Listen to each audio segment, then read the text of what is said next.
Hi guys, it's Christina from Redefine Creative, and I am finally back with another process video for you. And this one is for ink road stamps, and I am using my absolute favorite set of their stamps, which is called Full Circle. And it is all these different patterned circles. And so what I did is I knew I wanted to work with this Echo Park Imagine That collection. So I pulled out 4 different ink pads that would match the colors in this particular collection. And then all I'm going to do is take a piece of white cardstock and I am going to stamp a whole ton of circles. And so I have my 4 different colors going. So I've got kind of a turquoise and a dark red and then this little bit of a green and then a pale blue. And once I have all of those stamped, I've basically made 4 little piles here. I took a circle punch and just punched them all out. So I have lots and lots of little circles and I am cutting them all in half. And then what I'm going to do is create some scallop borders. So I'm going to put a strip of adhesive down on this black cardstock because I know this black cardstock is going to be my background page. And I am just randomly layering up these half circles on that adhesive. And then I'm going to go ahead and make another row of adhesive. And I want these to kind of be wonky. So I don't want them to be straight and I don't want them to be lined up. And I just want them to have a really kind of fun and playful look. And so once I have all 4 of the strips that I am going to do, I went ahead and grabbed my sewing machine and put in some really bright orange thread and use that to stitch across the top of each one of those layers. And then I also took a little area on the top, kind of left, and then the right on the side, and peeled the pattern paper back a little bit and stitched it down. And then I went ahead and layered some pattern paper underneath those 2 little spots, so it's kind of peeking through. So then I have my photo all ready, and in that photo is, I'm just working with a picture from the fair. So you're going to see all of these different fair rides.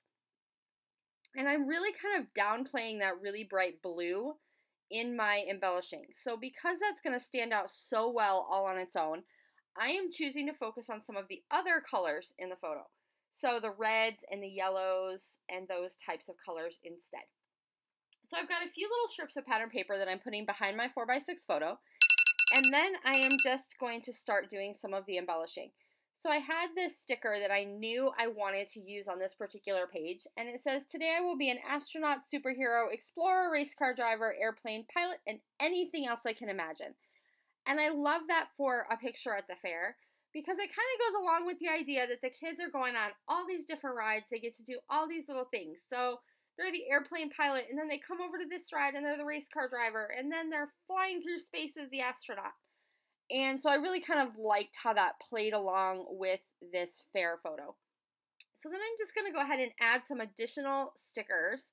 And I had these 2 little cars, and I end up switching them in placement because I want them to be facing into my page rather than out of my page. So if I had left them where I originally started, they were kind of driving off the page. And this way they are driving into the center of the page, which is what I want because I want your eye to travel to the middle where my photo lives. And so then I'm going to grab these chipboard alphas and just create my title, which is going to say Fair Fun. And I do struggle a little bit with where I want these letters to be placed. So I'm trying to make everything in that corner kind of cohesive. And so I don't want to leave little gaps of crazy weird space. And so that's kind of where I'm at right now, is thinking in my head, how am I going to get these letters lined up the way I want them to and not have little gaps of random space. So I try moving the letters down on top of my photo, and I don't like that either. So what I do is I go back to my die cuts and I find one little one that says Go and Play and then that other one that says Imagine. And that allows me to kind of complete the box that my title sits in. And so that works. And then I go ahead and I'm just adding a few enamel dots to each of my embellishment clusters because really my borders at the bottom that I created with my stamps are going to be the highlight of the embellishing on this page. Everything else is kind of secondary to that really fun detail at the bottom. And so do make sure that you stop by Ink Road Stamps. You can get the Full Circle stamps on pre-order right now, and I promise you they are worth it. They are the stamp set that I go to the most. And so I will be back to see you guys soon. Bye!